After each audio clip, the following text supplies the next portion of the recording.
Okay, இது எங்களோட 2வது கிளாஸ். இந்த இதுக்குரிய இப்போ நாங்கள் தொடர்ச்சியாக கொண்டு போகலாம். பேப்பர் கொஞ்சம் முன்னால் போட்டதால உங்களுக்கு நான் நினைக்கிறேன் வாசிக்கிறதுக்குரிய டைம் கிடைச்சிருக்குமெண்டு. இப்போ நாங்கள் கண்டினியூஸாக பார்த்துட்டு போகலாம். சரி, நான் அந்த பேப்பரில் ஃபார்மேட்டுகள் இதெல்லாம் அப்படியே தொடர்ச்சியாக நாங்கள் போகக்குள்ள டிஸ்கஸ் பண்ணிட்டு போகலாம். ஓகே, இப்போ நாங்கள் ஃபர்ஸ்ட் பார்த்தோம்னு சொன்னால் இலங்கையர் அல்லாத வெளிநாட்டவர்களுக்காக வழங்கப்படும் இலங்கையின் உயர் கௌரவ விருது.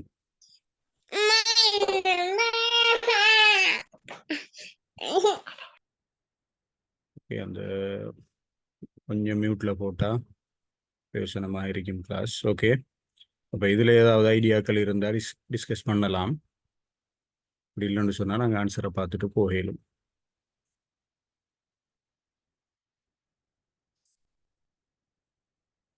ஏதாச்சும் ஐடியாஸ் இருந்தால் சொல்லலாம்.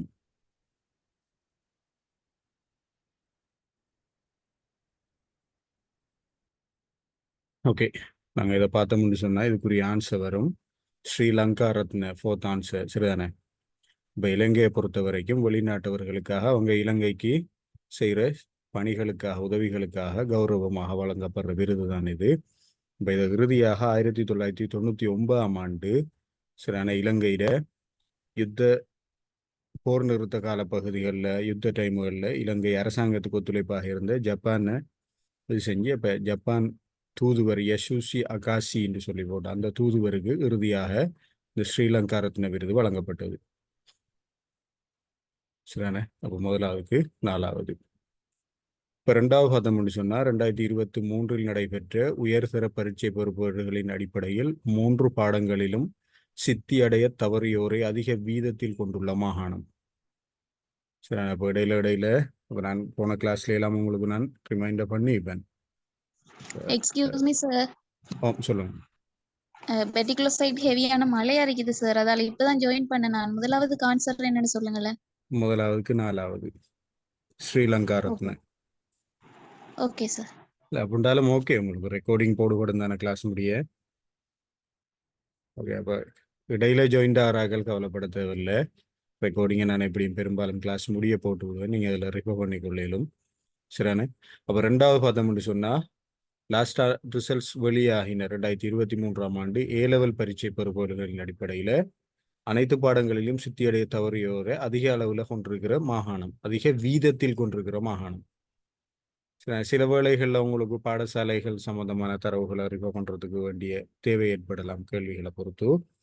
அது மாதிரி எக்ஸாமினேஷன் டிபார்ட்மெண்ட் வருடாந்தம் வெளியிடுற தேசிய பரீட்சைகளில் வெளியிடுற பெர்ஃபார்மன்ஸ் ரிப்போர்ட்டுகளையும் நீங்கள் சில நேரங்களுக்கு ரிப்போர்ட் பண்ண வேண்டி வரும். இப்போ இதுவும் 2வது கேள்வியும் அது சம்பந்தமானது தான். அப்போ A-level பரீட்சையை அடிப்படையாக கொண்டு அதில் பெர்ஃபார்மன்ஸ் அடிப்படையாக கொண்டு கேட்கப்பட்டிருக்கிறது மாகாண ரீதியாக கொண்டிருக்கிற இது. ஐடியாக்கள் இருந்தால் அல்லது இந்த ரிப்போர்ட்டை ரிப்போர்ட் பண்ணின ஞாபகங்கள் இருக்கிறார்கள் சொல்லலாம்.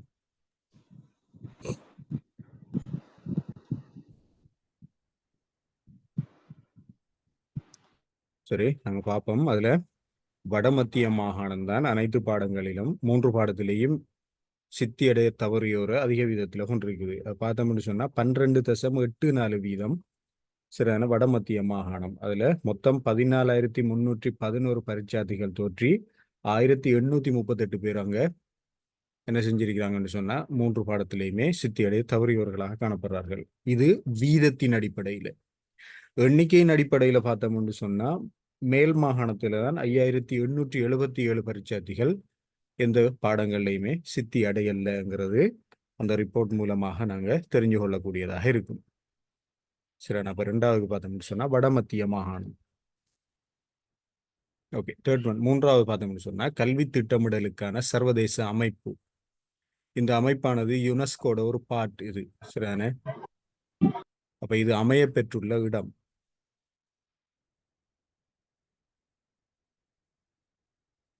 யுனெஸ்கோட ஒரு அமைப்பாக இது கல்வி திட்டமிடலுக்கான சர்வதேச அமைப்பு. எண்ணிக்கையின் அடிப்படையில் என்ன சார்? மத்திய மாகாணமா? எண்ணிக்கையின் அடிப்படையில் மேல் மாகாணம், வீதத்தின் அடிப்படையில் வடமத்திய மாகாணம்.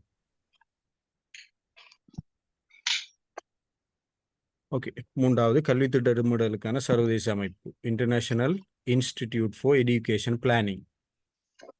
சரியான, இதுக்குரிய விட பார்த்தீங்கன்னு சொன்னால் பிரான்ஸில் பாரிஸ் நகரத்தில் 1963ஆம் ஆண்டு யுனெஸ்கோவால் இந்த நிலையம் அல்லது அமைப்பு தோற்றுவிக்கப்பட்டது, கல்வி திட்டமிடலுக்கான சர்வதேச அமைப்பு. சரியான, இப்போ மூன்றாவதுக்கு பிரான்ஸ்.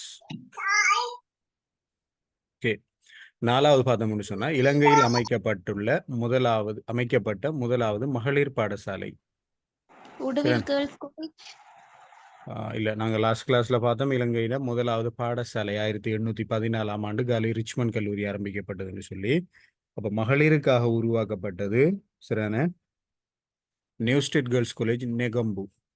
இது 1816ஆம் ஆண்டு சரி ஆரம்பிக்கப்பட்டது. காலி ரிச்மண்ட் கல்லூரி ஆரம்பிக்கப்பட்டு 2 வருடங்களின் பின்னால நீர்கொழும்புல நியூஸ்டேட் கேர்ள்ஸ் காலேஜ் ஆரம்பிக்கப்பட்டது. சரி, வெஸ்லியன் மெத்தடிஸ்ட் சர்ச் அமைப்பால இது ஆரம்பிக்கப்பட்டது. அது பிற்பட்ட காலங்களில் தான் ஒரு 2-3 வருடங்கள் வித்தியாசத்துல தான் தரப்பட்டிருக்கிற எல்லாமே. பத்தேகம அதுக்கு பின்னால நியூஸ்டேட் காலேஜுக்கு பின்னால் ஆரம்பிக்கப்பட்டது பத்தேகம மெத்தடிஸ்ட் கேர்ள்ஸ் காலேஜ். சரி, அப்போ உடுவில்ஸ் கேர்ள்ஸ் காலேஜ் நான் நினைக்கிறேன் 1820 அந்த காலப்பகுதியில் சரியான அந்த இது இல்லாட்டியும் இந்த இதுக்கு பின்னால் ஆரம்பிக்கப்பட்ட கல்லூரிகள் தான் அதெல்லாம். இதை பொறுத்த வரைக்கும் இலங்கையின் முதலாவது மகளிருக்கான பாடசாலை நியூஸ்டேட் கேர்ள்ஸ் காலேஜ் நீர்கொழும்பு.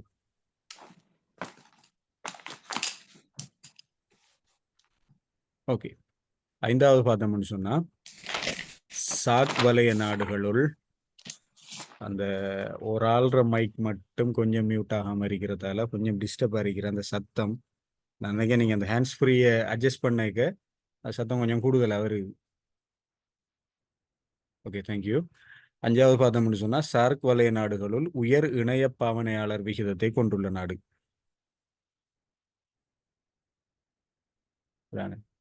இந்த மத்திய அதுக்கு இந்தியா. இல்ல மாலைதீவு தான் அதுக்குரிய ஆன்சர். சரிதானே? இப்ப 2022ஆம் ஆண்டு காலப்பகுதிகளுக்கு பின்னால வளமையாக நீங்க அறிஞ்சிருப்பீங்க மத்திய வங்கி இலங்கை மத்திய வங்கி ஆண்டறிக்கையை வெளியிட்டு வரும். சரிண்ணா, இப்போ 2022க்கு பிறகு 2024 இருந்து அந்த ஆண்டறிக்கையில் ஒரு மாற்றங்களை உருவாக்கியிருக்காங்க. என்னன்னு சொன்னா இலங்கட சரியான விருத்தி சார்ந்த ஏனைய எல்லா துறைகள் சார்ந்ததையும் ஏனைய நாடுகளோட ஒப்பீடு செய்யறதுல இப்போ நாங்கள் இதில் இந்த 2023ஆம் ஆண்டுக்குரிய சுருக்க அறிக்கை ஒன்று மத்திய வங்கி வெளியிட்டிருக்குது. சரியான, இலங்கையின் பொருளாதாரம், கல்வி, கலை, கலாச்சாரம், ஆயுள் எதிர்பார்ப்பு, தலா வருமானம், ஏற்றுமதி இறக்குமதி எல்லாத்தையுமே சாக் வலய நாடுகளோடையும் ஏனைய நாடுகளோடையும் ஒரு ஒப்பீடு செய்து நாங்கள் அந்த ரிப்போர்ட்டை நாங்கள் ரிப்போர்ட் பண்ணாக்க இந்த விஷயங்களை நாங்கள் கொஞ்சம் இலகுவாக இது செய்யலாம். சாக் வலய நாடுகளோட இலங்கை எல்லா துறைகள்லையும் ஒரு துறைகள்லையும் எந்த இடத்துல இருக்குது, எந்த நாடு உயர் இதில் இருக்குதுங்கிறது. இப்போ இதை பொறுத்த வரைக்கும் மாலைதீவு தான் சரிதானே அங்கே உள்ள சனத்தொகையின் 162 பேர் இணையப்பாவனையாளர்களாக இருக்கிறதாக அந்த கணக்கெடுப்பு சொல்லுது. இலங்கையை பொறுத்த வரைக்கும் 135 பேர் தான் சரிதானே. இந்தியா 143 பேர், மொத்த சனத்தொகையில 100 பேருக்கு 43 பேர் இணையப்பாவனையாளர்களாக இருக்கிறதாக மத்திய வங்கி ஆண்டறிக்கை குறிப்பிடுகிறது. சரிதானே, எதை பார்த்தோம்னு சொன்ன ஐந்தாவதுக்கு மாலைதீவு. பெரும்பாலும் மாலைதீவை பொறுத்த வரைக்கும் சரியான சாக் வலய நாடுகளுக்குள்ள கல்வித்துறையிலையும் அது முன்னேறினதாக இருக்குது. அடுத்தது ஆங்கில புலைமையிலையும் சாக் நாடுகளுக்குள்ள மாலைதீவு தான் முன்னிலையில் இருக்குது. ஏன்னு சொன்னா அவங்களோட பிரதானமான வருமானம் சுற்றுலாத்துறையை மையப்படுத்தி இருக்கிறதால அவங்க சுற்றுலாத்துறை சார்ந்த விஷயங்களை கொண்டு போறதுக்காக சில சாக் நாடுகளுக்குள்ள இந்த மாலைதீவு மக்கள் கல்வியிலையும் கொஞ்சம் முன்வர வேண்டிய கடப்பாடு இருக்கிற அதோட ஆங்கில கல்வியிலையும் அவங்க முக்கியத்துவத்தை கொடுக்குறாங்க. ஓகே, ஆறாவது பார்த்தோம்னு சொன்னா சர்வதேச நாடுகளின் தலைவர்கள் வரிசையில் அதிக காலம் பதவி வகித்த பெண் தலைவர் யார்? அவர் ஜனாதிபதியாக இருக்கலாம், பிரதமராக இருக்கலாம். இதுல அதிக பதவி காலத்தை உடைய பெண் அரசியல் தலைவர் யாருன்னு சொல்லித்தான் இதுல கேட்கப்பட்டிருக்கிறது.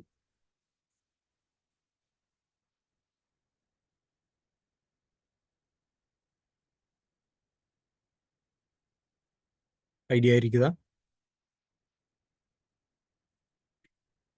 நான் நினைக்கிறேன் இது நாங்கள் பெரும்பாலும் கெஸ் பண்ணக்கூடிய ஆன்சராக தான் இருக்கும். சாரி, சொல்லுங்க நீங்க. சந்திரிகா குமார் சந்திரிகா குமாரதுங்க இல்ல. சரியானே, இதுக்குரிய ஆன்சர் வந்து ஷேக் ஹசீனா. சரியானே, அவட 3வது பதவிக்காலத்தை இப்ப அவ பூர்த்தி செஞ்சிருக்கிறா. பங்களாதேஷை பொறுத்த வரைக்கும் பங்களாதேஷ் பிரதமராக இருக்கிற 16வது வருடமாக அவ பதவியில இருக்கிறா. இடையில பதவிக்காலங்கள் பிரேக் ஆகினாலும் அவ பவர்ல இருந்த காலகட்டத்தை செஞ்சு இப்ப இந்திரா காந்தியை பொறுத்த வரைக்கும் கிட்டத்தட்ட 15 ஆண்டுகள். சரியான, சந்திரிகா குமாரதுங்க 2 ஜனாதிபதி பதவிக்காலங்களை பூர்த்தி செஞ்சா, கிட்டத்தட்ட 11 வருடங்கள். சரியான, மார்க்கெட் தச்சரும் 11 வருடங்களை பூர்த்தி செஞ்ச பிரித்தானிய பிரதமராக இருந்த பெண்மணி. சரி, அப்ப இதை பொறுத்த வரைக்கும் ஷேக் ஹசீனா தான் இப்போதைக்கு முன்னிலையில் இருக்கிறா 16 வருடங்கள். ஓகே, 7வது பார்த்தோம்னு சொன்னா கல்வி தொடர்பாக ஐக்கிய நாடுகள் சபையினால் ஜெக்ஸ்டெல்லர் ஆணைக்குழு அறிக்கை வெளியிடப்பட்ட ஆண்டு. 96. ஓகே, 1996. இந்த அறிக்கை ஏன் என்று சொன்னா, சரியான, இந்த அறிக்கையில தலைப்பு லேர்னிங் த ட்ரெஷர் இன் 1996. இப்போ நீங்க இதை கேள்விப்பட்டிருப்பீங்க, யுனெஸ்கோ அறிக்கை என்று சொல்றதும் இதுதான். சரிதானே, கல்வியின் மூலம் வலுப்படுத்த எதிர்பார்க்கப்படுற அல்லது கல்வியிட முக்கியமான 4 தூண்கள் என்று சொல்லி போட்டு சொல்ற விஷயம் இந்த ஜெக்ஸ்டெல்லர் ஆணைக்குழுவினால் வெளியிடப்பட்ட இந்த அறிக்கையின் மூலமாக தான் குறிப்பிடப்பட்டது. சரிதானே, அந்த என்ன தூண்கள்ங்கிறத நாங்கள் பிறகு பார்ப்போம். ஓகே, அடுத்த டிஸ்கஷன் ஒன்றில் அந்த கேள்வி வரும். ஓகே, அப்போ இதுக்கு 1996. சரிதானே, அப்போ 8வது நாங்கள் பார்த்தோம்னு சொன்னா அகாடமியா எனும் கலா நிலையத்தினை அமைத்திருந்த தத்துவவியலாளர்.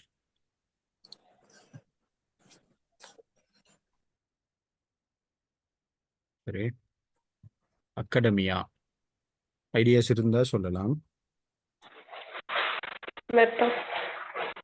ஓகே, பிளேட்டோ தான் இந்த அகாடமியா கலா நிலையத்தை அமைச்சார் ஏதென்ஸ் நகரத்துல.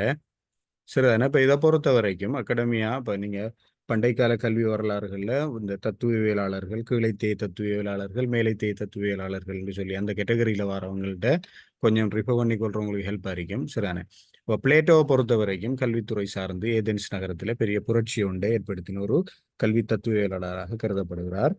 இப்போ அவர் அகாடமியாவில் ஒரு வாசகம் ஒன்று, பிரபலமான வாசகம் ஒன்று எழுதப்பட்டிருந்ததுன்னு சொல்லி நிறைய இடங்கள்ல நீங்க பார்க்க கிடைச்சிருக்கேன். சரிதானே, கேத்திர கணிதம் கல்லாதவன் இங்கு நுழையக்கூடாது என்று சொல்லி அவர் அகாடமியா கலா நிலையத்திற வாசல்ல எழுதப்பட்டிருந்தது என்று சொல்லி சொல்லப்படுகிறது. அப்போ அவர் ஆரம்ப கல்வி, இடைநிலை கல்வி எல்லாம் எப்படி வழங்கப்படணும், அது என்ன ஏஜ் கேட்டகரியில வரணுங்கிற நிறைய விஷயங்களை பிளேட்டோ முன்வைத்தார். சரிதானே, என்ன வாசகம் சார் அது? கேத்திர கணிதம் கல்லாதவன் இங்கு நுழையக்கூடாது.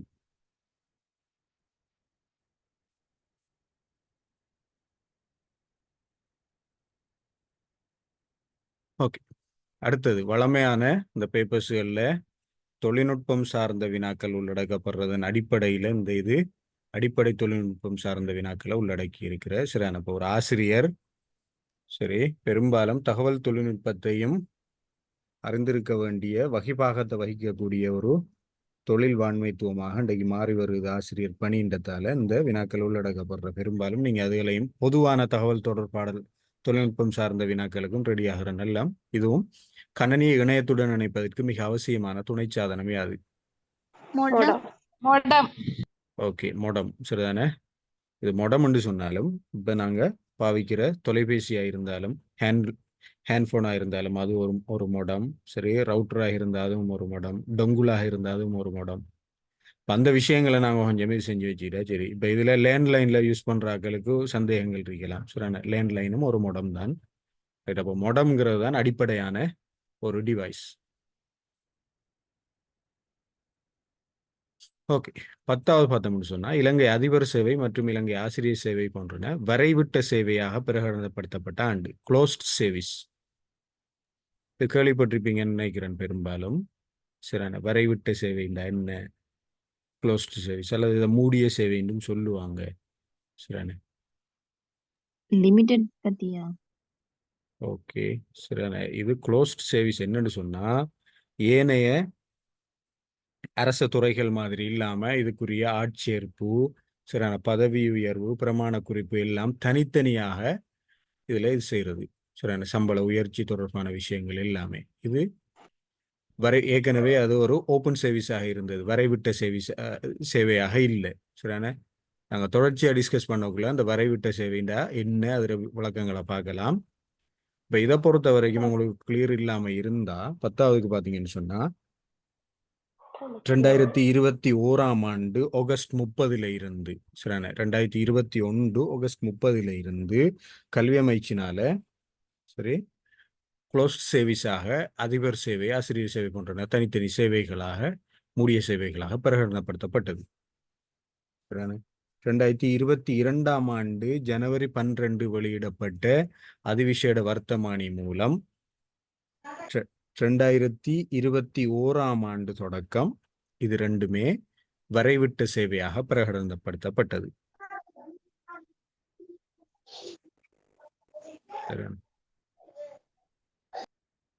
ஓகே, நாங்கள் அடுத்தது பார்த்தோம்னு சொன்னா 11ஆவது சரி இலங்கையில பண்டைய கலாச்சாரம் தொடர்பானவர் தான். இலங்கை அதிக காலம் ஆட்சி செய்த மன்னன் யார்? பண்டுகாபேன். ஓகே, பண்டுகாபய மன்னன் கிட்டத்தட்ட 70 வருடங்கள் நாட்டை ஆட்சி செய்ததாக குறிப்பிடப்பட்டிருக்கு. சார் நான் நினைக்கிறேன் ஹிஸ்டரி அதுல எல்லாம் நாங்கள் பெரும்பாலும் படிச்சிருக்க வாய்ப்புகள் இருக்கிற சில வேலைகளில் கேட்டு வரலாம்.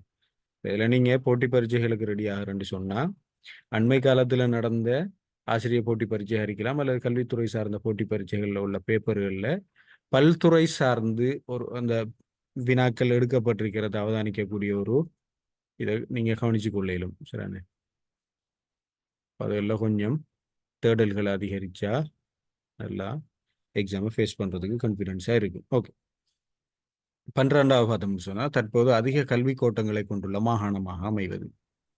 இப்போ நாங்கள் லாஸ்ட் கிளாஸில் பார்த்தோம் அதிக கல்வி வலயங்களை கொண்ட மாகாணம் கிழக்கு மாகாணம்,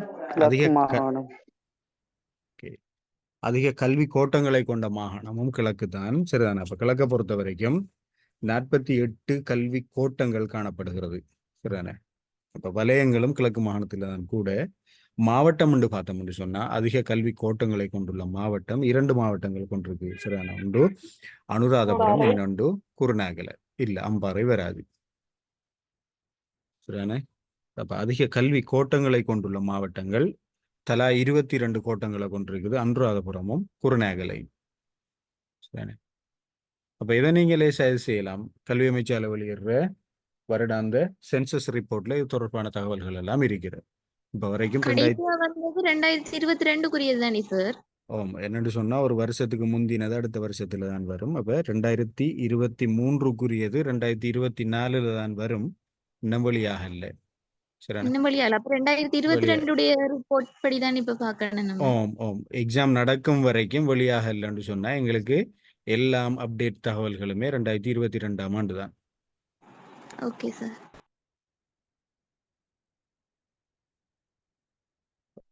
13 பார்த்தோம்னு சொன்னா இலங்கையில் புகையிரத நூதன சாலை அமைந்துள்ள இடம்.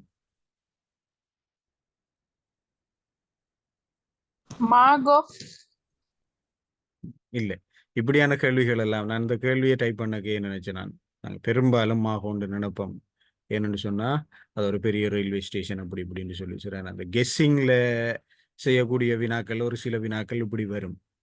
ஆனா எங்களோட கெஸ்ஸிங் சில நேரங்கள் பிழைச்சி போகும். சரியான புகையிரத நூதன சாலை அமைந்துள்ள இடம் கடுகண்ணாவை. சரிதானே, அப்ப இதுல நிறைய பேர் நாங்க பேப்பராக பார்க்கக்குள்ள சில வேளைகள்ல நினைக்கலாம் கொழும்பு கோட்டை புகையிரத நிலையத்திலையும் ஒரு லொக்கோமேட்டிவ் என்ஜின் ஒன்றை காட்சிப்படுத்தி இருக்கிறாங்க. அப்ப சில வேளைகள்ல கொஞ்சம் தள்ளி போனா அங்கே மியூசியம்ஸ் இருக்கலாம்னு சொல்லி போட்டு. அப்படி இல்லை, கடுகண்ணாவையில் தான் இருக்குது. சரிதானே,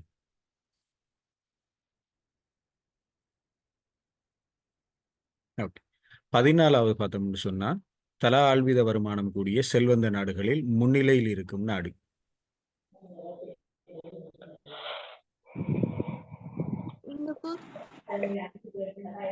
சிங்கப்பூர் அல்ல. சரிதானே, இதுக்கு விட லக்சம்பர்க். சரிதானே, கிட்டத்தட்ட தலா ஆழ்வீத வருமானம் அங்க தனிநபர் வருமானம் வருடாந்தத்துக்கு பார்க்கல 1,43,000 அப்படி வருது. சரிதானே, பின்னால வர எண்ணிக்கை ஞாபகத்தில் இல்லை. இப்ப இலங்கையை பொறுத்த வரைக்கும் 300 அமெரிக்க டாலர்கள்ல தான் வருது. இப்ப லக்சம்பர்க் தான் இதுல முன்னணியில் இருக்கிற நாடு. ஒரு ஐரோப்பிய நாடு அது. சரிதானே? ஓகே. 15வது பார்த்தோம்னு சொன்னா கல்வி அமைச்சின் துரித தொலைபேசி தொடர்பு ஹாட்லைன். 1988. 88. ஓகே. 88 சரியான 1988 அதான் கல்வி அமைச்சர் துரித தொலைபேசி தொடர்பு.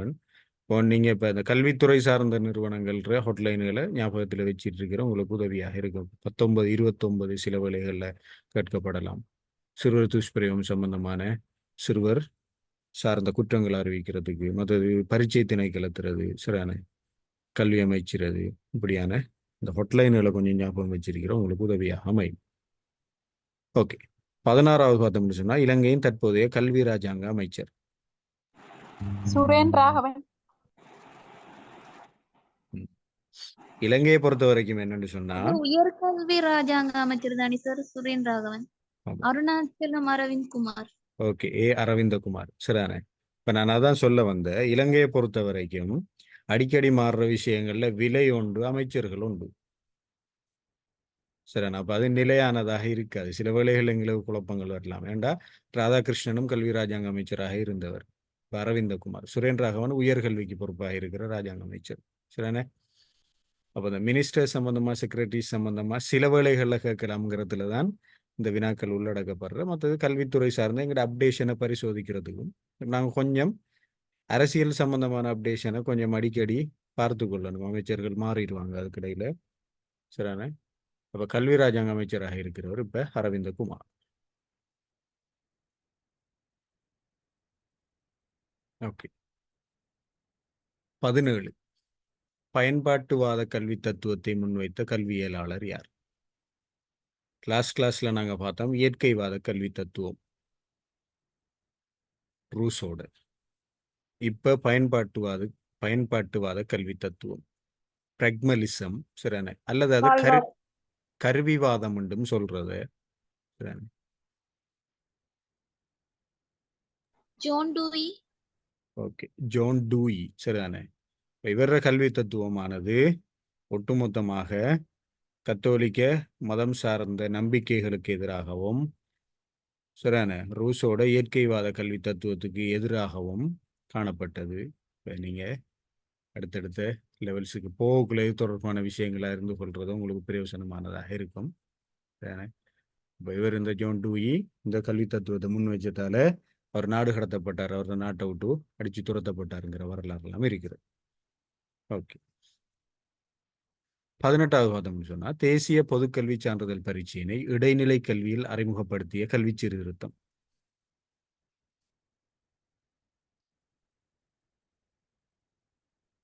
இருந்தா சொல்லலாம். தேசிய பொதுக்கல்வி சான்றிதழ் பரீட்சை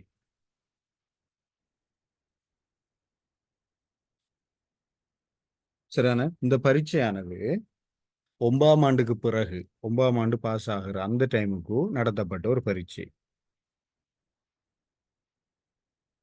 72ஆம் ஆண்டு புதிய பாதை கல்வி சீர்திருத்தத்தில் தான் இந்த பரீட்சை அறிமுகப்படுத்தப்பட்டது. அதுக்கு முன்னால கல்வி பொது தராதர பரீட்சைகளாக இருந்தது, பிரேக் ஆகி சரிதானே 9ஆம் ஆண்டுல ஒரு தேசிய பொதுக்கல்வி சான்றிதழ் பரீட்சை செய்யப்பட்டது. இப்போ இந்த புதிய பாதை கல்வி சீர்திருத்தத்தின் அடிப்படையில நிறைய கல்வி சீர்திருத்த முறைமைகள் கல்வி அமைச்சரால் கொண்டு வரப்பட்டது. சரியான இடைநிலை பிரிவு 2ஆக பிரிக்கப்பட்டு கனிஷ்ட இடைநிலை சிரேஷ்ட இடைநிலைன்னு சொல்லி அப்போ 9ஆம் ஆண்டு வரைக்கும் கனிஷ்ட இடைநிலை. அந்த கனிஷ்ட இடைநிலையை முடிவுறுத்தி சிரேஷ்ட இடைநிலைக்கு வாரத்துக்கு சரிதானே இந்த தேசிய பொதுக்கல்வி சான்றிதழ் பரீட்சை எழுதணும். இந்த பரீட்சை 1975ஆம் ஆண்டு முதலாக நடத்தப்பட்டது. சரிதானே? பின்னர் 81ஆம் ஆண்டு வந்த கல்வி வெள்ளை அறிக்கை சீர்திருத்தத்தில் இந்த பரீட்சை ஒழிக்கப்பட்டது. இதுதான் தேசிய பொதுக்கல்வி சான்றிதழ் பரீட்சையில பின்னணி. சரிதானே? இப்ப இந்த கல்வி சீர்திருத்தத்தை அறிமுகப்படுத்தினது 72ஆம் ஆண்டு புதிய பாதை கல்வி சீர்திருத்தம். ஓகே. 19 பார்த்தோம்னு சொன்னா பாடசாலையின் தர உள்ளீட்டுக்கான தொழில்நுட்ப மதிப்பீட்டு குழுவின் தலைவராக இருக்க வேண்டியவர் யார்? அதிபர். இப்ப தர உள்ளீட்டுக்காக குவாலிட்டி இன்புட்ஸ் கமிட்டி இருக்குது. ஓகே. அதுல 2 கமிட்டிஸ் இருக்கும். அதுல ஒன்று கொள்வனவு குழு சரியான மற்றது தொழில்நுட்ப மதிப்பீட்டு குழு. கொள்வனவு குழு கட்டாயம் அதிபர் தலைமையில் இருக்கணும் சரியான. தொழில்நுட்ப மதிப்பீட்டு குழுவுக்கு தலைமை தாங்குகிறவர் பிரதி அதிபராக இருப்பார் சரியானே. சில வேளைகளில் நீங்க நினைச்சுக்கலாம் பாடசாலையில் இருக்கிற அனைத்து குழுக்களுக்கும் தலைவர் அதிபர் தான் என்றாலும் இந்த தொழில்நுட்ப மதிப்பீட்டு குழு பெறப்பட்ட பொருட்கள விலை தரம் தொடர்பான மதிப்பீட்டை மேற்கொள்ற குழுவின் தலைவராக சரியான பிரதி அதிபர் இருப்பார். 20வது சொன்னா கிழக்கு மாகாண கல்வி திணைக்களத்தின் கீழ் இயங்கும் ஆசிரியர் வான்மை விருத்தி நிலையங்களின் எண்ணிக்கை.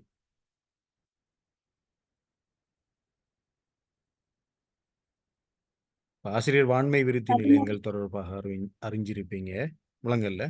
17 சார் 17. 17ஆ? ஓகே, இப்ப நாங்க நார்மலா யோசிக்கலாம் சரிதானே. ஆசிரியர் வான்மை 3 சார் 3. இல்ல, இதுக்கு விட 18 சரிதானே. வான்மை ஆசிரியர் வான்மை விருத்தி நிலையங்கள் என்னன்னு சொன்னா ஒரு வலயத்துக்கும் கல்வி வலயங்களுக்கும் இருக்கும் சரிதானே. மாகாணத்தை பொறுத்த வரைக்கும் இன்னொன்று மேலதிகமாக கிழக்கு மாகாணத்தை பொறுத்த வரைக்கும் 18 டீச்சர்ஸ் டெவலப்மெண்ட் சென்டர் சரிதானே காணப்படுகிறது. இப்போ இது நான் அதான் அடிக்கடி உங்களுக்கு சொல்கிறேன், அப்டேட் தகவல்களை நீங்கள் அந்தந்த அரசு நிறுவனங்கள்ற அல்லது திணைக்களங்கள்ற வெப்சைட்டில் போய் நாங்கள் அறிஞ்சு கொள்ளையிலும்.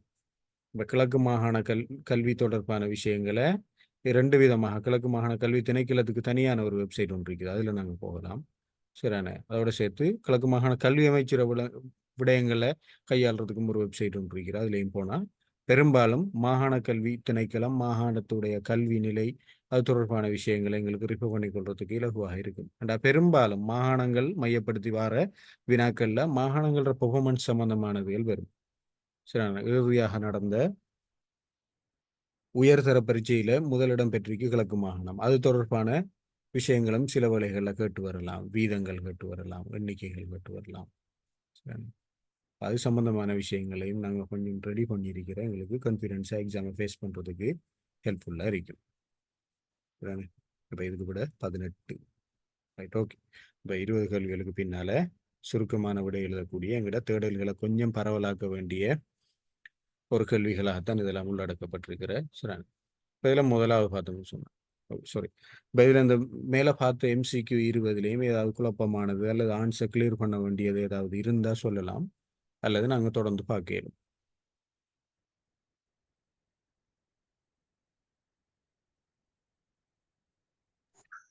சார் அது 19வதுக்கு கொஞ்சம் சொல்லுங்க சார். 19வது பிரதி அதிபர் தொழில்நுட்ப மதிப்பீட்டு குழு தர உள்ளீட்டை பொறுத்த வரைக்கும் சரியான. சரி பாடசாலை பாடசாலையில காணப்படுற டெங்கு குழு, பாடசாலையில காணப்படுற சிற்றுண்டிச்சாலை இதுக்கெல்லாம் தலைவரா இருக்கிற யாரு? இல்ல, அது என்னன்னு சொன்னா முறைமை குழுக்கள் இருக்கு, முறைசாரா குழுக்களும் இருக்கு பாடசாலையில சரியானே. அப்ப இந்த குழுக்கெல்லாம் தலைவர் இருந்தாகணும் இல்லை. இப்ப நீங்க சொல்ற அந்த சின்ன சின்ன விஷயங்களை நிர்வாக பங்கீட்டின் அடிப்படையில கொடுக்கப்படுற அந்த குழுக்களுக்கு அதிபர் அதுல அங்கம் வகிக்கணுமுண்டோ அல்லது அவருக்கு கீழே தான் இயங்கணுமோ ஒன்று இல்லை சரியானே. ஆசிரியர்களுக்கு நிர்வாக பங்கீட்டின் அடிப்படையில் இப்போ டெங்கு ஒழிப்பு குழுவாக இருக்கலாம் சரியான, சுகாதார கழகம் அப்படியான, சுற்றாடல் மேம்பாட்டு கழகம் சரியான, வீதி போக்குவரத்து பாதுகாப்பு கழகம், சிறுவருக்கு அப்படியான அந்த கழகங்கள் எல்லாம் அதிபருக்கு கீழே சரியான பொறுப்பு சொல்ல வேண்டிய நபர்களை கொண்டு அவங்களோட தலைமையில இயங்கும், பெரும்பாலும் ஆசிரியர்களை கொண்டு இயங்கும். சிற்றுண்டிச்சாலை யாரு தலைமை? சிற்றுண்டி சாலைக்குழு அது அதிபர் நினைக்கிறாக்களை போட்டு செய்யலாம், அதுல அதிபர் கட்டாயம் இருக்கணும் இல்லை சரியான. ஏன்னு சொன்னா இது பாடசாலை அபிவிருத்தி குழுவோட தொடர்புப்பட்டது. இப்ப சிற்றுண்டி சாலை சம்பந்தமான விஷயங்களை நிதி சார்ந்த விஷயத்தை கையாளுறது அது. அப்ப அது எஸ்டிஇசி அல்லது எஸ்டிசியில இருந்து ஆக்களை செஞ்சு அதை இது செய்யலாம். சிற்றுண்டி சாலைக்கு தனியாக ஒரு குழு அமைக்கப்படணும் என்று இல்லை சரியானே. ஆனால் எஸ்டிசிக்குள்ள இருக்கிறார்கள் அது தொடர்பான இப்போ டெண்டர் கால் பண்றது சரியான, நிதி சார்ந்த விஷயங்களை செய்யறதுக்கு பொருளாளரும் பொறுப்பாக இருக்கலாம்.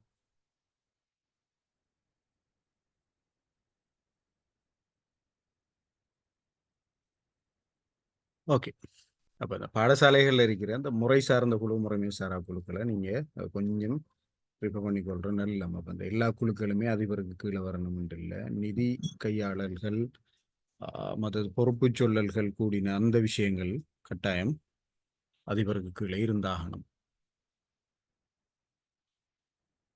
சரிண்ணே. ஓகே, நாங்கள் இப்போ தொடர்ந்து பார்க்கலாம்னு நினைக்கிறேன். Short answer questions. கடந்த வருடம் பாடசாலைகளில் நடைமுறைப்படுத்தப்பட்ட முன்மாதிரி தோட்டங்களை அமைக்கும் செயற்திட்டம். பூமியிலிருந்து ஒரு கமலம். ஓகே, கற்றல் பூமியிலிருந்து ஒரு சமநிலம். சரிண்ணே. அப்ப இந்த கொரோனா அசாதாரண நிலைமையின் பின்னால கற்றல் பூமியிலிருந்து ஒரு கமநிலம்.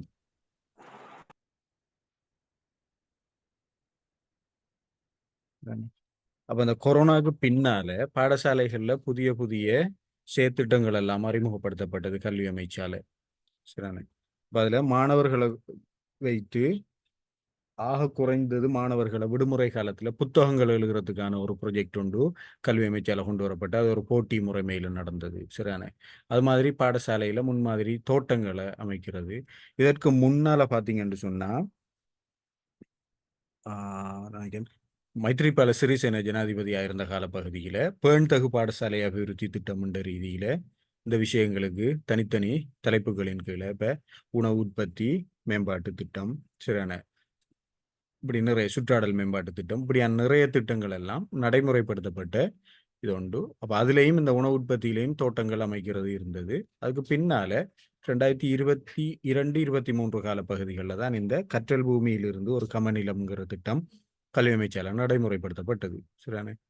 பிரதேச செயலங்களூடாக விவசாய போதனாசிரியர்கள உதவியை பெற்று பாடசாலைகளில் தோட்டங்கள் செஞ்சு அதை முன்மாதிரி தோட்டங்களாக அமைக்கிற ஒரு செயற்திட்டமாக அது நடைமுறைப்படுத்தப்பட்டது. நான் நினைக்கிறேன் இப்போ அதற்குரிய நிதி ஒதுக்கீடுகள் அது சார்ந்த விஷயங்கள் எல்லாம் இப்போ பெரும்பாலும் இல்லை, முடிஞ்சுது அந்த ப்ராஜெக்ட். ஓகே, ரெண்டாவது பாதம்னு சொன்னா வரலாற்றில் முதலாவது பல்கலைக்கழகமாக கருதப்படுவது. Okay, university of Bologna. சரியான 1088ஆம் ஆண்டு இத்தாலியில சரி ஒரு தாதியர் பயிற்சி கல்லூரியாக ஆரம்பிக்கப்பட்டது. இறுதியாக இப்போ நான் நினைக்கிறேன் இப்போ லாஸ்டாக நடந்த SLES ஓப்பன் செகண்ட் எக்ஸாமில் யாராவது எழுதினாக்கள் இருந்திருந்தால் அந்த கேள்வியை பார்த்துருப்பீங்க. அதுலேயும் இது ஒரு வினாவாக உள்ளடக்கப்பட்டிருந்தது. சரியான எந்த நாட்டுல? இத்தாலியில 1088 கிறிஸ்துவுக்கு பின் 1088ஆம் ஆண்டு. கிளாஸ் 6:30க்கு கொஞ்சம் அந்த மைக்கை மியூட் பண்ணினா ஹெல்ப்ஃபுல்லா இருக்கும்.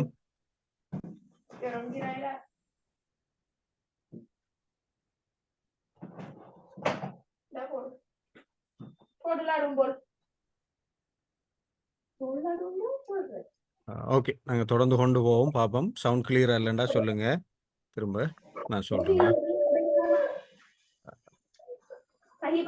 ஓகே, மூன்றாவது பாதம்னு சொன்னா இலங்கையில் AI தொழில்நுட்பத்துடனான முதலாவது பசுமை இல்லம் அமைக்கப்பட்ட இடம்.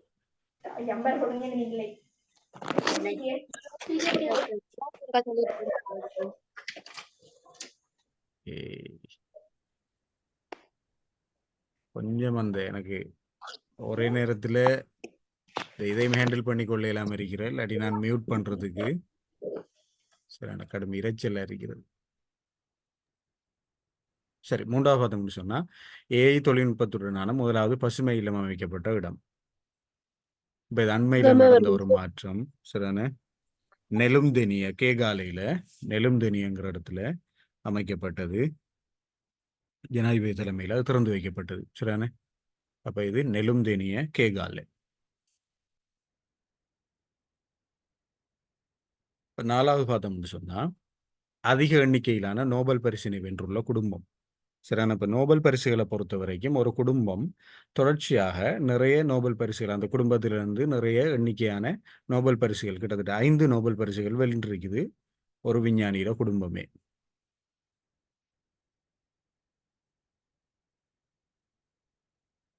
சரி, ஐடியா இருக்குதா? இதுக்கு என்ன ஆன்சர்னு சொன்னா கியூரி குடும்பம். சரியான. மேரி கியூரி அம்மையார் குடும்பம் தான் அதுல குடும்ப உறுப்பினர்கள். சரியான. ஓகே, என்னன்னு சொன்னா இடையில நெட்வொர்க் இஷ்யூவால் அல்லது ஏதோ நான் கதைக்கிறது கிளியர் இல்லைன்னு சொன்னால் நாங்கள் கடைசியில் டிஸ்கஷன் டைம் ஒன்று எடுத்து டிஸ்கஸ் பண்ணுவோம்.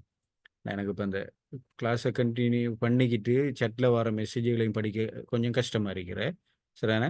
அப்படி சவுண்ட் கொஞ்சம் காணாம இருக்குது சார். சவுண்ட் போதாமல் இருக்குதா? ஆமாம் சார். என்னண்டா இப்போ ஈவினிங் டைமில் பெரும்பாலுமே நாடு பூராக அந்த மழை பிரச்சனை ஒன்று இருக்கிறதால நான் மேக்ஸிமம் ஃபுல் சவுண்டை தான் வச்சிருக்கிறேன். ஓ, மைக் சவுண்ட் ஃபுல்லாக தான் இருக்குது. இந்த ஹெட்ஃபோன் சவுண்டை தான் குறைச்சிக்கிறேன்.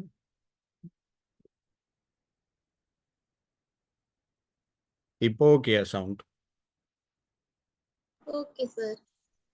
ஓகே. அப்படி என்னமும் சிக்கல்கள் பிரச்சனைகள் இருந்தால் லாஸ்ட் டிஸ்கஷன் டைமில் நாங்கள் ஒரு அதை கிளாரிஃபை பண்ணிக்கொள்ளுவோம். சரிதானே? அப்போ அந்த விடைகள் விளங்கல்ல அல்லது நோட் பண்ண படலைங்கிற கேள்விகள் இருக்கா நோட் பண்ணி வச்சுக்கொள்ளுங்க. எனக்கு அந்த chat மெசேஜஸை படிக்கிறதுக்கு கொஞ்சம் கஷ்டமாக இருக்குது சேம் டைமில். ஓகே, 4வது பார்த்தோம்னு சொன்னால் அதிக எண்ணிக்கையான நோபல் பரிசினை வென்றுள்ள குடும்பம் மேரி கியூரி. கியூரி குடும்பம் சரிதானே 5 நோபல் பரிசுகளை வென்றிருக்கிறாங்க.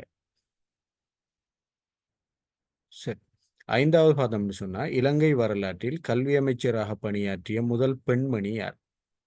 இதுவரைக்கும் சுதந்திர இலங்கையில சரிதானே ஒரே ஒரு பெண்மணி தான் கல்வி அமைச்சராக பதவி வகித்திருக்கிறார். அவ யார் என்று சொல்லித்தான் இதில் கேட்கப்பட்டிருக்கு.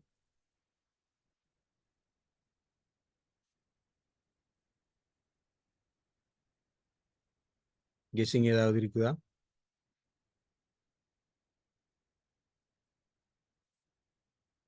ஓகே, இதில் பார்த்தோம்னு சொன்னால் சந்திரிகா பண்டாரநாயக்க குமாரதுங்க தான் சரிதானே ஜனாதிபதியாக பதவி வகித்த காலத்தில் சரிதானே கல்வி அமைச்சையுமே அவைக்கு கீழே வச்சிருந்தா. ஒரு வருடம் கிட்டத்தட்ட 2 வருடங்கள், ஒரு வருடம் 223 நாட்கள் சரிதானே. 2004ஆம் ஆண்டு ஏப்ரல் 10லிருந்து 2005ஆம் ஆண்டு நவம்பர் 19 வரைக்கும் கல்வி அமைச்சராக சந்திரிகா பண்டாரநாயக்க குமாரதுங்க ஜனாதிபதியாக இருந்த காலப்பகுதியில் கல்வி அமைச்சராகவும் பணியாற்றியிருக்கிறார். சரிதானே? ஓகே, அடுத்தது பார்த்தோம்னு சொன்ன 6வது உயர்தரத்தில் சின்ன சின்ன டைப்பிங் மிஸ்டேக்ஸ் கொஞ்சம் இருக்கிற உயர்தர பாடத்துறைகளில் பாடங்கள் 4ஆக இருந்து 3ஆக குறைக்கப்பட்ட ஆண்டு 1998.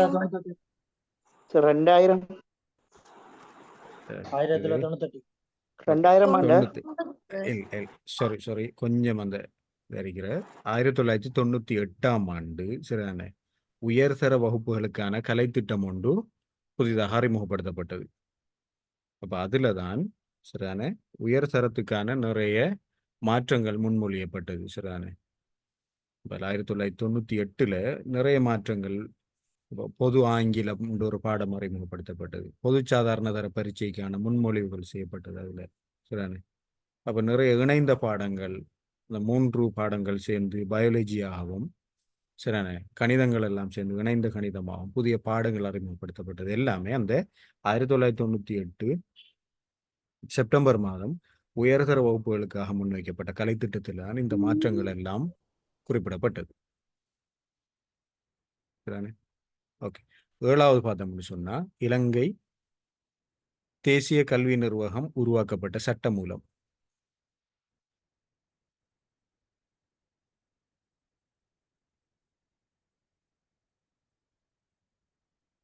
இப்போ தேசிய கல்வி நிர்வாகம் உருவாக்கப்பட்ட ஆண்டு ஞாபகம் இருக்குதா? 1985 சார். 85 28ஆம் இலக்க தேசிய கல்வி நிர்வாக சட்டம். சரிதானே?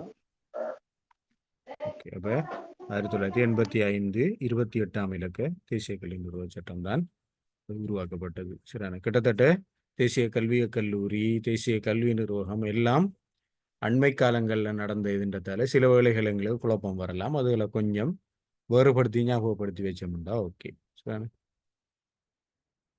8வது பார்த்தோம்னு சொன்னா ஆசிரியர் வகிபாகத்தில் விளங்கல்ல 7வதுக்கு என்ன சார் ஆன்சர்? 1985ஆம் ஆண்டின் 28ஆம் இலக்க தேசிய கல்வி நிர்வாக சட்ட மூலம். Okay sir. ஆசிரியர் வகிப்பாகத்தில் 3T என குறிப்பிடப்படும் விடயங்கள் யாவை? அறிவுத்திறன், மனப்பாங்கு. இல்ல, அது திறன்கள். சரியான. இது ஆசிரியர் வகிப்பாகம். இதை பொறுத்த வரைக்கும் பார்த்தோம்னு சொன்னா ஒரு ஆசிரியர் எப்படி இருக்கணுங்கிறது தான் இதுல. சரியான. டிரான்ஸ்மிஷன், டிரான்செக்ஷன், டிரான்ஸ்ஃபர்மேஷன், இது 3T. முதலாவது நான் கொஞ்சம் விளக்கமா சொல்றேன். சரியான. முதலாவது கடத்தல் வகிபாகம். முதலாவது T இருக்கிறதானே, டிரான்ஸ்மிஷனுங்கிறது ஊடுகடத்தல். இது என்னத்தை சொல்லுதுன்னு சொன்னா ஒரு ஆசிரியர் எல்லாம் அறிந்தவர், மாணவர்கள் அறியாதவர்கள். அப்ப ஆசிரியர் என்ன செய்வார்? அவர் அறிஞத்தை மாணவர்களுக்கு கொடுப்பார். சரியான. அப்ப விஷயங்களை ஒரு ஊடுகடத்துற ஒரு நபராக ஆசிரியர் இருக்கிறார். இது ஒரு வகிபாகம். இது அவுடேட்டட் வகிபாகம் என்று சொல்லப்படுது. சரியான. இப்ப அப்படி இல்லை. ரெண்டாவது பரிமாற்ற வகிபாகம். இப்ப ஏற்கனவே முதலாவது சொன்னது ஆசிரியர் மைய கல்வி. சரியான. ஆசிரியரை மையப்படுத்தியதாக இருக்கும். அது இரண்டாவது பார்த்தோம்னு சொன்னா டிரான்சாக்ஷன், பரிமாற்ற வகிபாகம். ஆசிரியர் வகுப்பறையில் ஒரு டிஸ்கஷனுக்கான வழியை திறந்து வைப்பார். சரியான. அதுல மாணவர்களையும் கலந்துரையாட செய்வார், ஆசிரியரும் கலந்துரையாடுவார். அப்ப அங்க இரு தரப்புகளுக்கு இடையிலேயே அறிவு பரிமாற்றம் ஒன்று நடக்கும். அதுதான் பரிமாற்ற வகிபாகம், டிரான்சாக்ஷன். மூன்றாவது டிரான்ஸ்ஃபர்மேஷன். சரியான.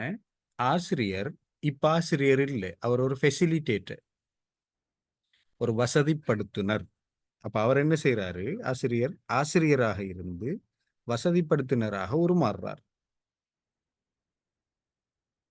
சரியான. அப்ப இது கற்பித்தல்ல ஆசிரியர் வகிக்கிற 3 வகிபாகங்கள். பெரும்பாலும் இப்ப 2ஆவதும் 3ஆவதும் வகிபாகங்களுக்கான வாய்ப்புகள் இப்போதைய கல்வித்துறையில கூடுதலாக இருக்குது. சரியான. சில மூணாவது இடங்கள் வகிபாகம் சார். டிரான்ஸ்ஃபர்மேஷன், உருமாற்ற வகிபாகம். முதலாவது ஊடுகடத்தல் அல்லது கடத்தல் வகிபாகம், இரண்டாவது பரிமாற்ற வகிபாகம், மூன்றாவது உருமாற்ற வகிபாகம். Transmission, transaction, transformation.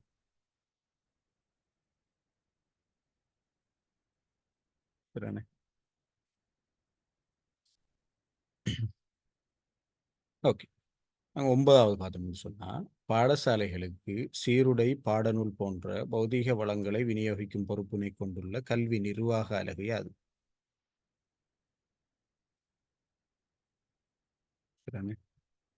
இதை பொறுத்த வரைக்கும் கோட்டக்கல்வி அலுவலகங்களுக்கு கொடுக்கப்பட்டிருக்கிற பொறுப்புகள்ல இது ஒன்று. சரிதானே. பாடசாலைகளுக்கான பௌதீக வளங்களை விநியோகிக்கிறது. சரி.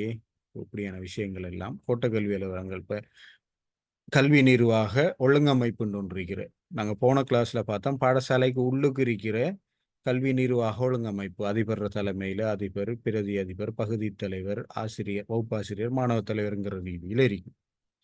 அதிபருக்கு மேல இருக்கிறது சரியான கோட்டக்கல்வி அலுவலகம், வலய கல்வி அலுவலகம், மாகாண கல்வி திணைக்களம், மாகாண கல்வி அமைச்சு, அதுக்கு மேல மத்திய கல்வி அமைச்சு.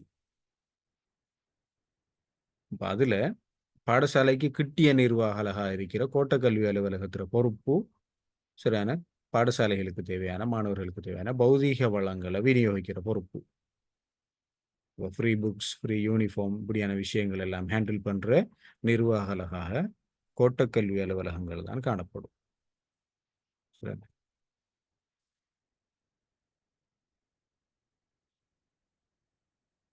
ஓகே. 10ஆவது பார்த்தோம்னு சொன்னா இலங்கையில் அனர்த்த முகாமைத்துவ சட்டம் நிறைவேற்றப்பட்ட ஆண்டு.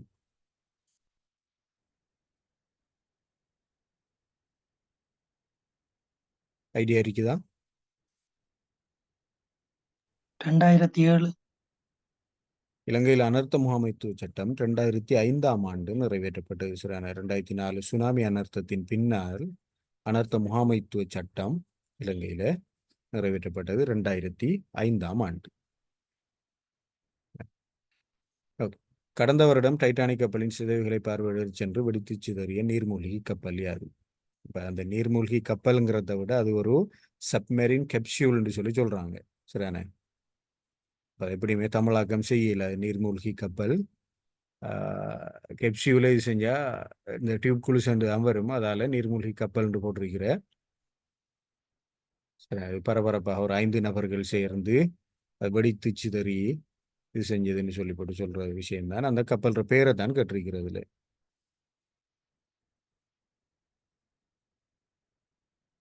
ஞாபகத்தில் இருக்குதா? சரியான டைட்டானிக்குக்கும் டைட்டனுக்கும் பெரிய வித்தியாசம் இல்லை. சரியான டைட்டன் அல்லது ஜென் டைட்டன் என்று அதை சொல்லுவாங்க. ரைட்.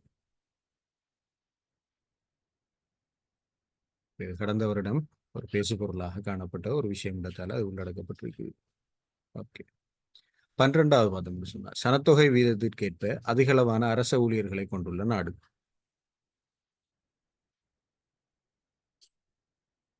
இந்த நாட்டில் சனத்தொகை வீதத்தில் பெரும்பாலும் அரச ஊழியர்கள் அதிகமாக இருக்கிற ஒரு நாடாக அது காணப்படுகிறது. ஸ்ரீலங்கா. ஓகே, ஸ்ரீலங்கா தான். சரிதானே?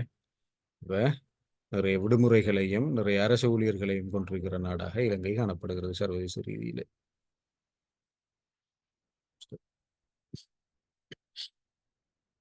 ஓகே. 13வது பார்த்தோம்னு சொன்னா கற்பித்தலில் தர உள்ளீடுகள் என குறிப்பிடப்படுபவை யாவை?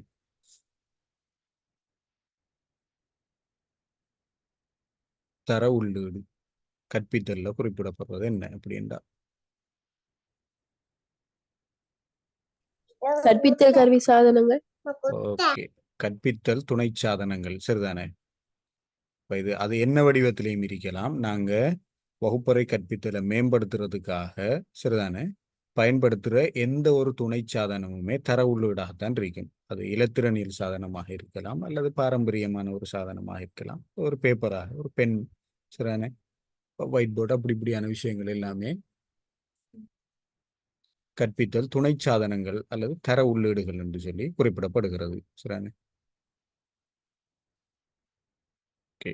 14வது பதம் சொன்னா சர்வதேச ரீதியில் அதிக மொழிகள் பேசப்படும் நாடாக காணப்படுவது. இந்தியா.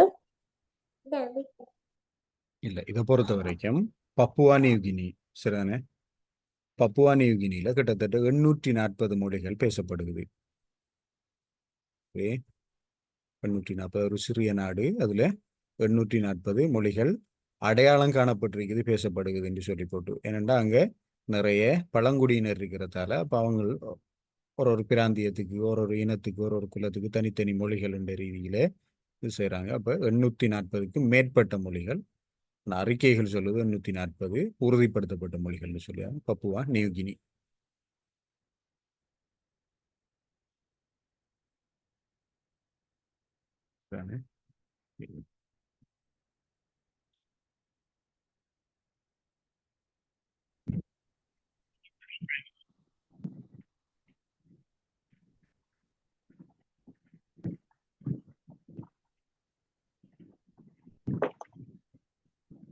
அடுத்தது பார்த்தோம்னு சொன்னா இலங்கையில் புராதன கல்வி வழங்கல் முறையில் கொலிஜி அல்லது மொனாஸ்ட்ரி எனப்படும் உயர்கல்வி நிறுவனம் ஆரம்பிக்கப்பட்ட காலம்.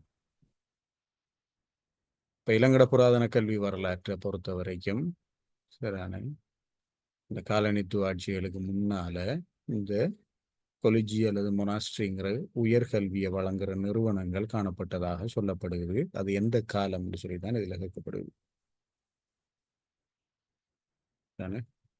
இது அனுராதபுர காலத்துல தான் இந்த உயர்கல்வி நிறுவனங்கள் கொலிஜி அல்லது மொனாஸ்ட்ரிங்கிற பெயரால குறிப்பிடப்பட்டது.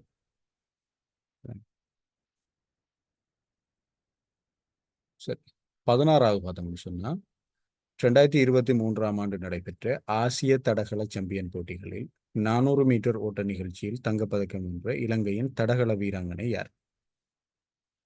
இந்த ஆசிய தடகள போட்டியில இலங்கை 3 தங்கப்பதக்கங்களை வென்றது. சரியான, ஒன்று ரிலேயில, இன்னொன்று 400 மீட்டர்ல, இன்னொன்று 800 மீட்டர்ல.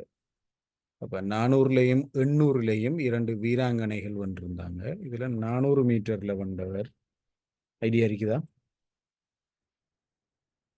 நதீஷா ராமநாயக்க. சரியான, 800 மீட்டர்ல தருஷி கருணாரத்ன. யார் சார்?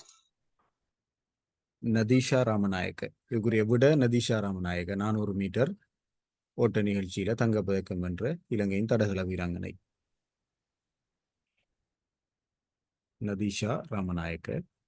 இதே இதுல 800 மீட்டர்லையும் இலங்கை தான் தங்கப்பதக்கம், அதை வென்றவர் தருஷி கருணாரத்ன. யார் சார்? தருஷி கருணாரத்ன.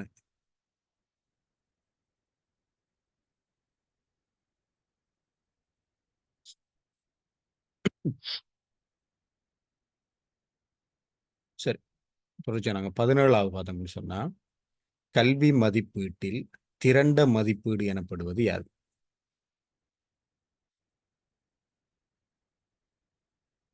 சரியான இந்த இவாலுவேஷன் சிஸ்டம்ல திரண்ட மதிப்பீடுன்னு சொல்லி போட்டு ஒரு இதுக்கு சொல்லுவாங்க. இது என்னன்னு சொன்னா ஒரு தவணையில இல்ல ஒரு தவணையின் முடிவில் நடாத்தப்படுற மதிப்பீடு தான் திரண்ட மதிப்பீடு. சரியான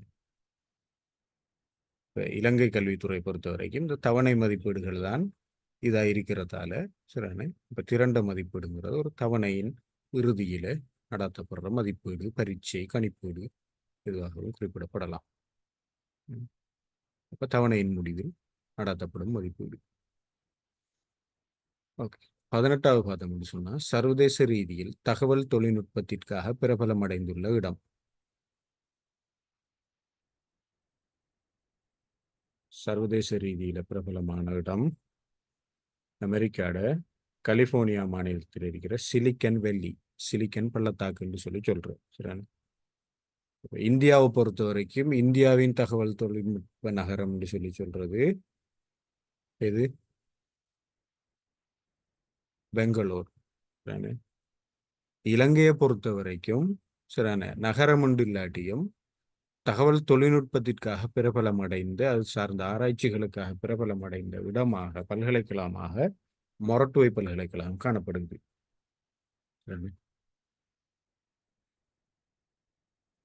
இப்போ நீங்க இது சம்பந்தமான விஷயங்களை பார்க்கக்குள்ள இலங்கையில கிட்டத்தட்ட ஒரு 2-3 வருடங்களாக ஒரு 2-3 வருஷத்துக்கு முன்னால இலங்கையில இந்த இணைய பாவனையாளர்களை அதிகமாக கொண்டுள்ள பிரதேசமாகவும் மொரட்டுவை தான் முன்னணியில் இருந்தது. கூகுள் நிறுவனத்தால வருடாந்தம் வெளியிடப்படுற அறிக்கைகளை பொறுத்து சரியான அந்த அறிக்கைகள்ல நிறைய அந்த ஒரு வார்த்தைகளையும் தேடின அந்தந்த ரீதியிலாம் ஃபில்டர் பண்ணி போட்டிருப்பாங்க. இப்போ எல்லாத்திலையுமே மொரட்டுவை தான் முன்னணியில் இருந்தது. அப்போ கிட்டத்தட்ட இந்த மண்மை சில நாட்களின் பின்னால் அல்லது வருடங்கள்ல இலங்கையின் தகவல் தொழில்நுட்ப நகரமாக மொரட்டுவை வரதுக்குரிய சாத்தியங்கள் காணப்படலாம். அது 19 பார்த்தோம்னு சொன்னா தொலைக்கல்வி முறையினை முதலில் அறிமுகப்படுத்திய நாடு. இங்கிலாந்து. இல்ல, தொலைக்கல்வி முறை அறிமுகப்படுத்திய நாடு எதுன்னு சொன்னா அமெரிக்கா. சரியான இது என்னன்னு சொன்னா 2ஆம் உலக மகாயுத்த காலப்பகுதிகளில் சரி இராணுவ வீரர்களுக்கு கல்வியை போதிக்கிறதுக்காக இந்த தொலைக்கல்வி முறைமை அறிமுகப்படுத்தப்பட்டது. கல்வியை போதிக்கிறேன்னு இப்போ போர் சம்பந்தமான விஷயங்களை அவங்களுக்கு அறிவிக்கிறதுக்கு பயிற்சி கொடுக்கறதுக்கு இந்த விஷயங்களை ஹேண்டில் பண்றதுக்காக தான் இந்த தொலைக்கல்வி முறை அவங்களுக்கு அவசியமானது. அது பின்னால் அது கல்வித்துறையில செய்யப்பட்டது.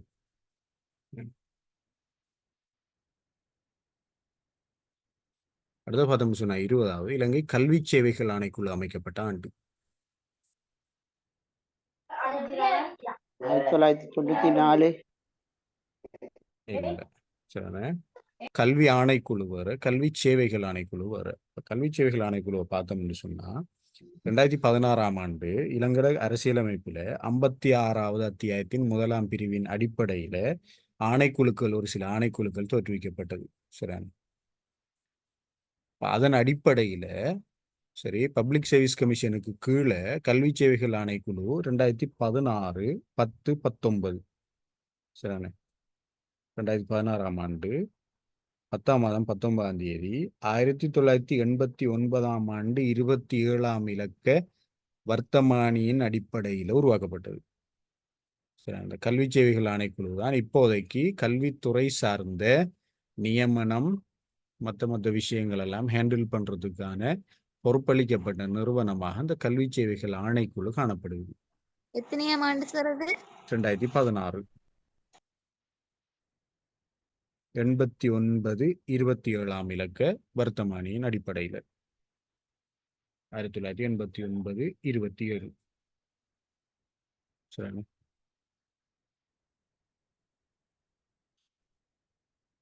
அடுத்து பார்த்தோம்னு சொன்னா சர்வதேச புத்தக தினம் அனுஷ்டிக்கப்படுவது எப்போது?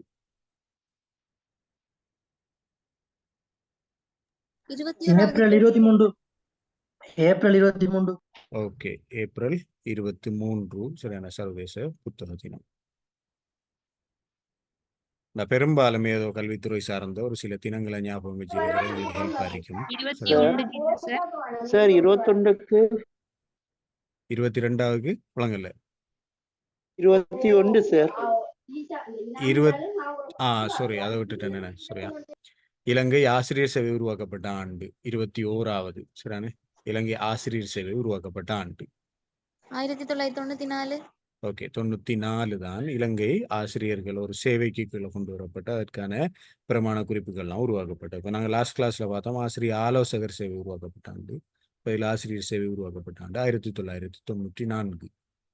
சரியானே, இப்போ 22 பார்த்துட்டோம். சர்வதேச புத்தக தினம் ஏப்ரல் 23. ஓகே, 23வது பார்த்தோம்னு சொன்னா ஆரம்ப கல்வியில் காணப்படும் இருவிதமான தேர்ச்சி பாகுபாடுகள் எவை?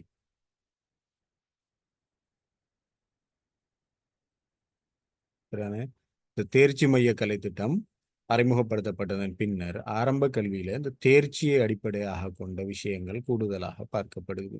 சரியானே, அப்ப ஆரம்ப கல்வியை பொறுத்த வரைக்கும் இருவிதமான தேர்ச்சிகள் அங்கே கவனிக்கப்பட வேண்டி இருக்கிறது. முதலாவது அத்தியாவசிய கற்றல் தேர்ச்சிகள். சரியானே, இன்னொன்று விருப்புக்குரிய கற்றல் தேர்ச்சிகள்.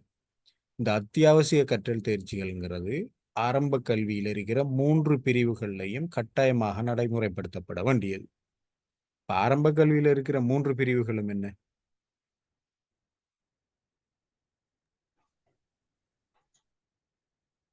ஐடியா இருக்குதா? முதன்மை நிலை. முதன்மை நிலை 1, முதன்மை நிலை 2, முதன்மை நிலை 3. சரியானே, அப்ப இது 3லையும் ஒவ்வொரு முதன்மை நிலைக்கும் தனித்தனி அத்தியாவசிய கற்றல் தேர்ச்சிகள் வரையறுக்கப்பட்டிருக்கிறது. சரியானே, அது நீங்க டீச்சிங் ப்ரொஃபஷனுக்குள்ள ரெண்டாவது தேர்ச்சி வந்ததுக்கு என்ன பின்னர் சார்? ரெண்டாவது ரெண்டாவது தேர்ச்சி என்ன? தேர்ச்சி விருப்புக்குரிய கற்றல் தேர்ச்சிகள். அத்தியாவசியமானது ஒன்று, விருப்புக்குரியது ஒன்று. அது எல்லோரும் அடையணுங்கிற அவசியம் இல்லை. சரியானே, மாணவர்கள திறன் விருத்தி சம்பந்தமான தேர்ச்சி தான் அது. முதலாவது தேர்ச்சி அத்தியாவசிய கற்றல் தேர்ச்சிகள், அடுத்தது விருப்புக்குரிய கற்றல் தேர்ச்சிகள்.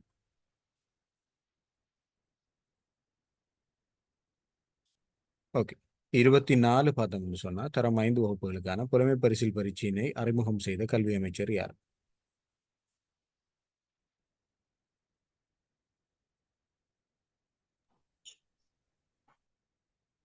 ஐடியா இருக்குதா? நுகேவல. இந்த பரீட்சை அறிமுகம் செய்த கல்வி அமைச்சர் கண்ணங்கரா. சரிதானே, CWW கண்ணங்கரா. அப்ப இந்த பரீட்சையில வரலாறை பார்த்தோம்னு சொன்னா 47லேயே இந்த பரீட்சைக்குரிய முன்மொழிவுகள் செய்யப்பட்டது.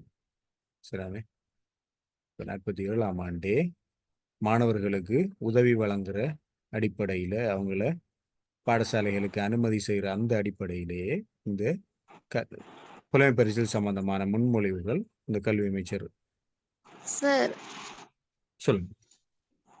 சார், புலமை பரிசில் அறிமுகப்படுத்தப்பட்ட ஆண்டு 52ஆம் ஆண்டு தானே? அது முதலாவது பரீட்சை நடைபெற்ற ஆண்டு 52. அப்ப அறிமுகம் செய்யப்பட்ட ஆண்டு? அறிமுகம் என்று சொன்னா முன்மொழிவுகள் கல்வி அமைச்சர் காலத்திலே சரியான முன்மொழிவுகள் செய்யப்பட்டது. அப்ப அறிமுகமாக தான் அவர் முன்மொழிவின் அடிப்படையில நார்மலா 47ல் அவர் அறிமுகப்படுத்தினாலும் அந்த தேர்ச்சிகளின் அடிப்படையில் அடுத்த பெச் எழுத சான்ஸ் இல்லை தானே. இப்போ ஆரம்பிக்கப்பட்டது 52ல் முதலாவது பரீட்சை நடைபெற்றது. இந்த பரீட்சைக்கான முன்மொழிவு ஆரம்பம் எல்லாமே கண்ணங்கரா கல்வி அமைச்சராக இருந்த 47ஆம் ஆண்டே இதற்குரிய முன்மொழிவுகள் எல்லாம் முன்வைக்கப்பட்டு அனுமதிகள் எல்லாம் வழங்கப்பட்டது என்று சொல்லப்படுது. சரி, ஓகே சார். அப்ப லாஸ்டா பார்த்தோம்னு சொன்னா இலங்கையில் தகவல் அறியும் உரிமை சட்டம் ஏற்படுத்தப்பட்ட சட்டமூலம்.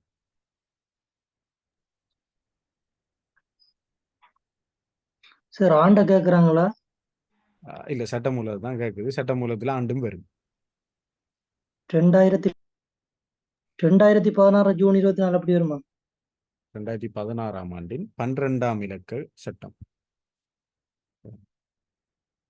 ஓகே. 2016 12ஆம் இலக்க சட்டமூலத்தின் அடிப்படையில் 2016 சார்? ஆமாம், 2016 12ஆம் இலக்க சட்டமூலத்தின் அடிப்படையில இலங்கையில ரைட் டு இன்ஃபர்மேஷன் ஆக்ட் தோற்றுவிக்கப்பட்டது. இதுதான் இதுல உள்ளடக்கப்பட்டிருக்கிற விஷயங்கள். அதில் இன்னும் கொஞ்சம் விஷயங்களை உள்ளடக்கிறதுக்கு பார்த்து நான் உங்களுக்கு